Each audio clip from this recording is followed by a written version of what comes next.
To even expand on this point of value and like understanding what your value is within the market, Right. and not allowing, so if you're approaching pricing from that scientific standpoint of, well, this is how much it costs, this is how much the materials cost, or this is how much the rent for the space costs, or this is how much it's going to cost me to hire these people, and this is, it's going to take me, it only takes me a few hours to do something. And using that to determine what the value is Right.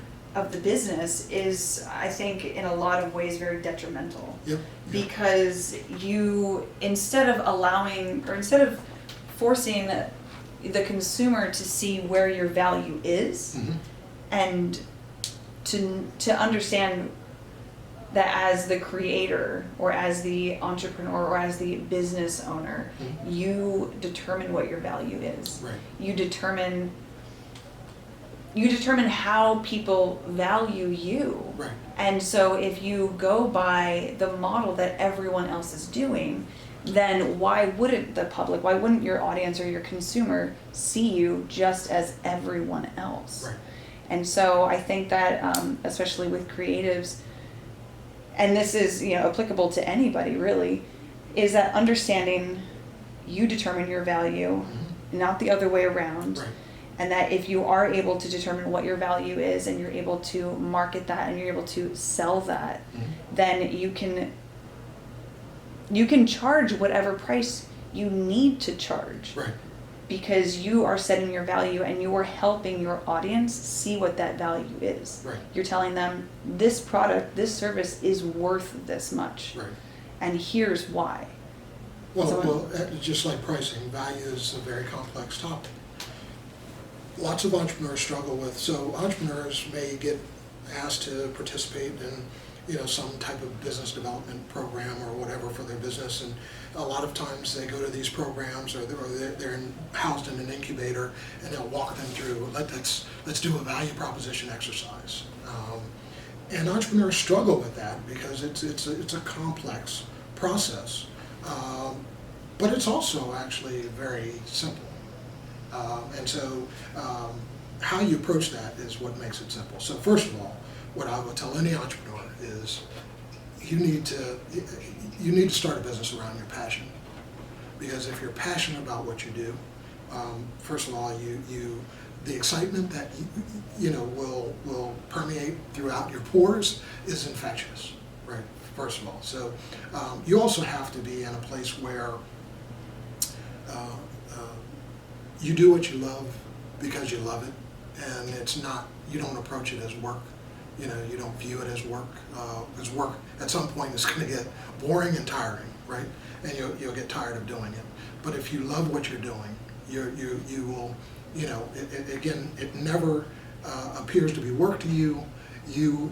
It's infused into your lifestyle every day. You get up and you do what you have to do. It's because it's what you love and it's part of the business, and you really don't think about what you're doing. And as I said, that everything that you radiate will be infectious. So, but then let's say you're following your passion and you've created a business. But you need to understand how do I add value to the marketplace. Value is actually a very simple concept, in that there's really only two ways to add value. One is I've created something that's never been created before. If I invented something that the world has never seen before, the value is that I've created a new market, right? No one else is doing it. That's the value. That's incredibly rare. Virtually anything that anyone thinks about doing for the rest of their life, it's already being done by someone else, right? An industry probably exists around whatever this passion is that you have for business, product or service, and there are probably multiple competitors already doing this. So now, if I'm entering a marketplace that already exists, but I'm passionate about this, how do I differentiate myself? Now there's two ways within that framework. One way is I'm entering a market that exists, But as I researched the market, I realized there's a segment of the marketplace that's not being served by anyone. Even though there are competitors out there, they're all focused on certain aspects of the marketplace, and there's some segment of the market, some niche that no one is serving. So if I focus on that niche, I will be successful. Another way is everybody's being served. The industry exists, there are lots of competitors, and everybody's being served. Now you have to serve better than anyone else out there. And there are a variety of ways to do that. And I'll give you examples. Pause for 1 second.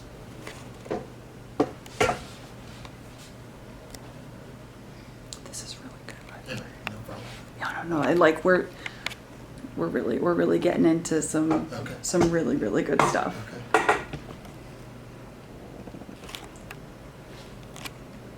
Okay, go with the example. So if the marketplace exists, lots of competitors, everybody's being served, how do I differentiate myself? There's a couple ways. One, I can differentiate based on price. So the example is Walmart. When Walmart came into creation, there were already department stores, but Walmart decided we're going to be the cheapest in the marketplace. And look where Walmart is today. The opposite end of that scale is I'll be the most expensive in the marketplace. So take a company like Rolls-Royce. Their cars are dramatically more expensive than Ford, GM, Chrysler, Chevy, but they're targeting a very specific market that can afford their product, and the product is very different than buying one of those other products. So that's how they're differentiating based on price. You could differentiate based on speed of delivery. So Federal Express, when they were created, the post office existed. You could get packages by mailing them with the post office, but they weren't as reliable as people would like them to be. And so Federal Express said, well, we're going to guarantee that you're going to get your package much faster than you'll get it via the post office. And they were able to deliver on that, and look where Federal Express is today. So you can do this based on price. You can do it based on speed of service. You can also do it based on how you package. Providing this range of options that have not been available before. A company that does that is Amazon.com. So when Amazon.com was created, you could buy books from Barnes & Noble, you could buy, furniture from, Raymore and Flanagan, you could buy, you name it, any product, there were people out there that you could buy from. But you couldn't go to one place and buy anything that I just mentioned, until Amazon.com arrived. And now you can, and look where Amazon.com is. This is the wealthiest business in the world at this point. So that's how, when you're trying to figure out how you add value for whatever it is you want to do, you've got to figure out, are you creating this industry brand new and no one else has ever thought of this? If that in fact is the case, as I said, that's going to be a very rare case, but if that in fact is the case, that is your value proposition. If on the other hand, the marketplace exists, try to find the niche that no one's serving. If everyone's being served, differentiate yourself based on the speed that you can deliver the service to the marketplace, the price that you can deliver the product or service to the marketplace, whether it be the lowest price or the highest price, or the range of services that you can provide them that they're not used to getting from anyone else. But if you're not doing any of what I just described, you have no value proposition. So again, that is what makes it simple. When you're thinking about whatever it is your product or service is, it's got to fit into one of those categories. And if it does, then that's your value proposition. If it doesn't, you have no value proposition, and you're going to find it very difficult to successfully build a business. The next piece of this is how do you communicate that value proposition to the world? And I wish I could take credit for this. I can't. I read way too much. And I saw and actually this is a young intern I had hired years ago, told me to look at a YouTube video from a gentleman by the name of Simon Sinek. It's called Starting with Why. And it's 14, 15-minute video. where he talks about the concept of articulating a value proposition based on three elements. It's what you do, how you do it, and why you do it. Most companies, when they market themselves, market in that order. They tell you what they do, how they do it, and then why they do it. And what ends up happening, and because everyone does it that way, you tend to lose the average consumer before you get to why you do it. Because, they don't understand why you're marketing to them, and what is much more appealing is to reverse that process and tell people, and Apple is, do very well at this, where they tell you why they're in business first, which connects to human beings, because they appeal to people that want the things that they want. And then they tell you how they do it. And the last thing they tell you is what they do. That is a much more effective way of articulating your value to a marketplace and connecting with a customer than doing what everybody else does and just saying, hey, I've got widgets, my widgets are made of steel. Do you want one? No. Versus, hey, I lost someone in my family to some disease, and so I came up with a way to combat this disease. I've hired the top engineers and scientists to work with me to come up with the best medicine possible. If you have a family member going through the same circumstance, would you be interested in using this product or service? Wow, you've connected to someone when you approach it from that perspective. So that whole conversation around value is around